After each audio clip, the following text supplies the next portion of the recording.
Hey everybody, I'm Henry Kaiser, and welcome to 5 Hats, where I bring you to my process developing a video game as a producer, designer, engineer, artist, and journalist. 14,000 games were released on Steam in 2023. That is a lot of competition. So for this episode, let's put on the designer hat and plan standing out while still a work in progress. Today I'll explore standing out on 3 fronts: look, feel, and embodiment. So first, look. Differentiating your work visually is key for indie games so that you can gravitate a specific community into your orbit. You don't want to be reviewed against AAA games with thousands of times your budget. You also risk being compared to beautiful animated films or tech demos when you say you're developing on specific software like Unreal Engine 5. Frankly, your earliest hurdle is the assets in pre-alpha versions of your game are expected to look quite bad, because veteran devs and good playtesters generally agree that you shouldn't craft beautiful art assets before you've nailed that gameplay is fun and solid. So, how do you design a look with dev art that's all going to eventually get replaced? Focus on features that you can accessibly jump from the dev art stage to the final assets. You might not stick with every design look, and you can and should A/B test them with players, but a few memorable choices can keep your game recognizable across communities and a long development cycle. So for myself, I have 3 work-in-progress looks that I'm experimenting to clearly separate my fantasy action game from the likes of Zelda, Baldur's Gate, or God of War. First, I've used 3D characters for most of my career, but this time I'm using 2D characters in a 3D setting, reminiscent of Paper Mario, Octopath Traveler, or Wizard with a Gun. This immediately catches the eye.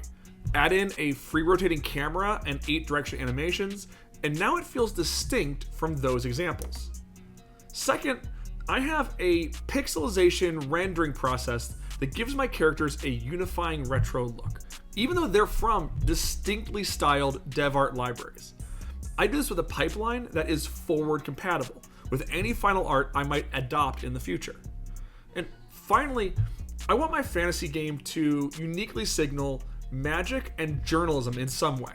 So I'm experimenting with my own take on a style made famous by Return of the Obra Dinn, dithering. It resembles the wood engravings of 1800s newspapers and can stylistically unify the whole setting.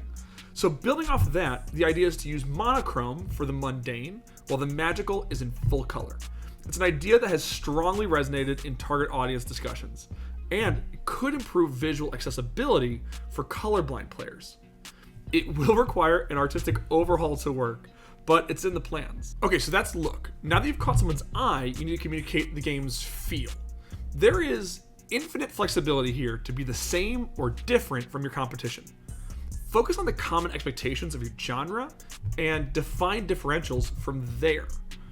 In my case, I am an action game, a fantasy game, and a journalism game.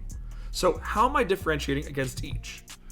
Well, most action games mean killing enemies lest they kill you and then it's game over, or restart from the latest save.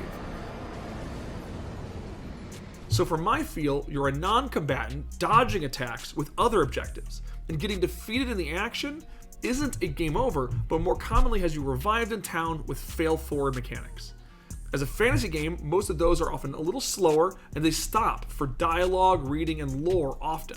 I want mine to feel busy, almost relentless, with no breaks in activity, even when your character is in discussion with others. Now, journalism in games is generally just framing for detective mechanics, but most journalists are not months-on-a-case investigators. I want you to feel like an everyday reporter, a correspondent who has to show up, crank out imperfectible articles about what they witnessed while racing print deadlines. It should feel hurried and professional as you feel your skill in crafting a story getting mastered. That actually brings us to embodiment. What's unique about your player's role? We've already mentioned that in my case, I have you exploring a fantasy setting from a novel perspective, neither hero nor villain. I also want to explore how action intersects with careers, and for you to embody how social elements are intersecting with being escorted and needing to extract a story. Part of my process was inspired by Genre Without Mechanic, the theme for Mark Brown's GMTK Game Jam in 2018. It's a great hack for creativity. Take the expected and subvert elements while staying true to the core genre. Novel embodiment is a rising trend. Obra Dinn has you play a fantasy insurance investigator, Hardspace, you're a salvage worker, and the upcoming Tavern Keeper is another fantasy business sim. Like I said at the beginning, throughout playtesting and iteration, you won't stick with every designed look, feel, and embodiment. If you're collecting and tracking honest feedback, dropping elements is inevitable. Don't assume or don't simply seek out confirmation. A healthy playtest community will celebrate what they find recognizable and memorable. Only then can you be certain you have the right hooks for standing out. Now, that's just my practice. Let me know your tactics for developing hooks or any specific questions about how I iterate mine down below. And if you have a specific role to discuss, send me a message on LinkedIn.